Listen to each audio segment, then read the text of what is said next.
Hello friends, BEd study class में आपका स्वागत है।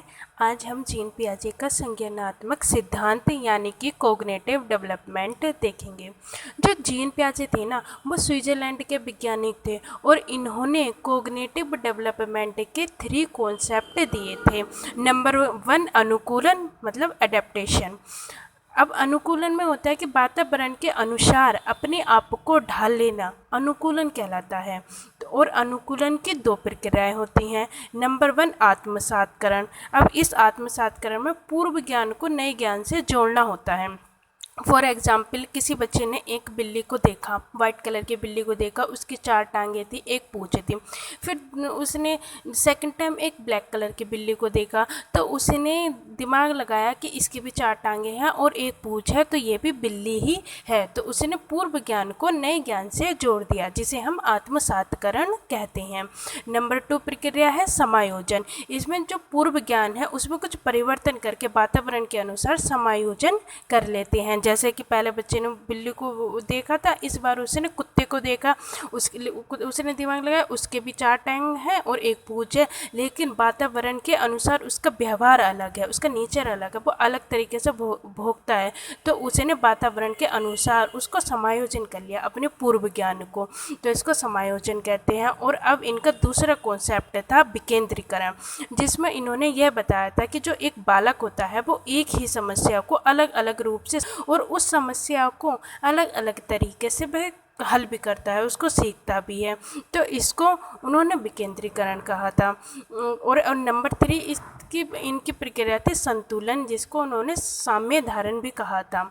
अब शुरू से देखते हैं कि इन्होंने एक अनुकूलन दिया, फिर विकेंद्रीकरण दिया और फिर एक साम्य धारण दिया। और जो अनुकूलन थे उसकी 2 प्रक्रियाएं थी, आत्मसातकरण और समायोजन। और आत्मसातकरण में पूर्व ज्ञान को नए ज्ञान से जोड़ना था और समायोजन में पूर्व ज्ञान में थोड़ा सा परिवर्तन करके उसे वातावरण के अनुसार समायोजन करना था।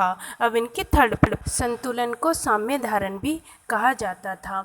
इसके द्वारा बालक जो होता था वो दोनों में मतलब समायोजन में दोनों में संतुलन बैठाता था, आत्मसातकरण में भी और समायोजन में भी।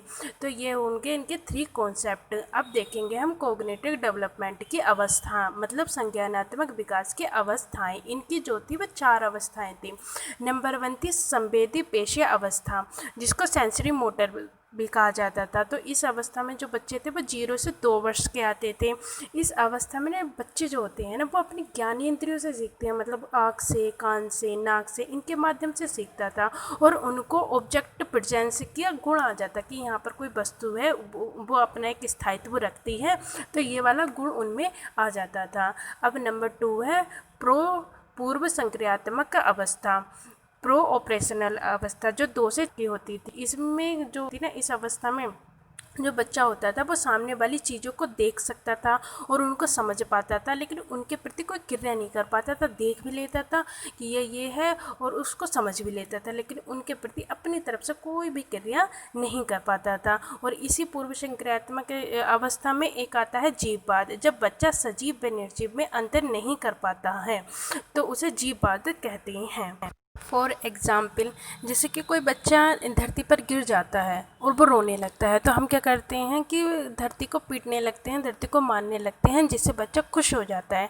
मतलब उसको ये पता नहीं है कि ये धरती निर्जीव है, इसको कोई फ़र्क नहीं पड़ेगा, तो वो सजीव और निर्जीव में कोई अंतर नहीं कर पाता है, तो जिसे जीववाद कहते हैं। ये भी पूर्व संक्रियात्मक अवस्था के अंतर्गत ही होती है, मतलब 2 से 6 वर्ष के बीच में ही तब होती है। और इस अवस्था में अहम केंद्रिता, अपलटावी या मुद्रा, ये जो मुद्रा को पहचानना, दूरी, भार, ऊंचाई, इनका भी गुण नहीं पाया जाता है। मतलब उनको ये दूरी के डिस्टेंस की नहीं पता चलती, या 1 लीटर पानी हमने चौड़े गिलास में कर दिया, एक बार लंबे गिलास में कर दिया, तो उन भी हमेशा एक ही तरफ जाएंगे कि ये ऊंचाई इसकी है तो इसमें ही ज़्यादा होगा। या मुद्रा संप्राप्ति वह होता रुपये के और 10 का नोट रख दिया, तो बच्चे उन 4 सिक्कों की तरफ जाएगा, उसे लगेगा कि ये 4 सिक्के इस नोट की तुलना में ज़्यादा हैं, तो उसमें ये वाले गुण पाए जाते हैं।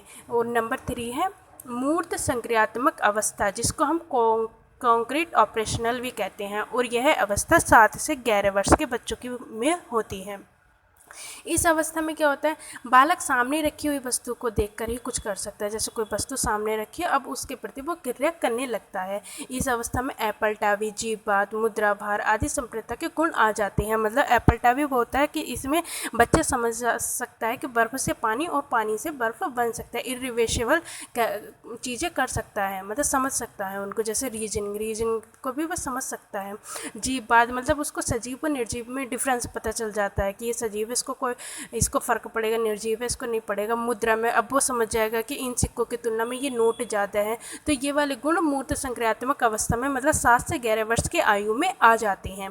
नंबर 4 है औपचारिक संक्रियात्मक अवस्था, जो कि फॉर्मल ऑपरेशनल बोलते हैं इसको। इसमें बालक जो होता है अमूर्त चीज़ों के बारे में सोच सकता है, कि मतलब जो चीज़ें उसके सामने नहीं होती हैं वो उनको भी सोच सकता है। मतलब इसमें काल्पनिक वाली चीज़ें जो होती हैं ना वो भी आ जाती है। मतलब चीज़ें सामने ना होकर भी समस्याओं को हल कर सकता है। इस अवस्था में बच्चे एक समस्या के कई हल निकाल सकते हैं। मतलब वो एक समस्या को कई तरीके से सोच सकते हैं और उसके कई तरीके से हल निकाल सकते हैं। और इसमें जो बच्चे होते हैं वो लॉजिक लगा लेते हैं और काल्पनिक चीज़ें जो उसके सामने नहीं होती हैं वो उसके बारे में भी सोचने लगते हैं। तो इसको औपचारिक संक्रियात्मक अवस्था कहते हैं।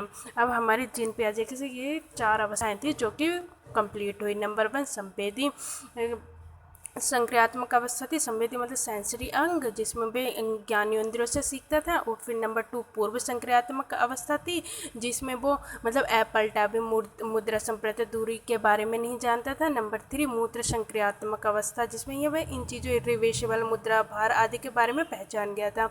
नंबर 4 औपचारिक संक्रियात्मक अवस्था, इसमें वो जो सामने चीज़ें नहीं हैं उनके बारे में भी वह सोचने लगा था। मतलब काल्पनिक चीज़ों के बारे में भी अपने माइंड में समस्याओं को हल करने लगा था, वो भी कई तरीके से।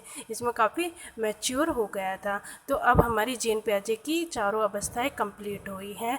उम्मीद है आपको पसंद आई होंगी। अगर आपको पसंद आई हैं तो हमारे यहाँ बीएड, डीएलएड और बीटीसी के कॉन्सेप्ट बहुत आसान भाषा में समझाए जाते हैं। प्लीज़ लाइक और सब्सक्राइब और thank you for watching my video.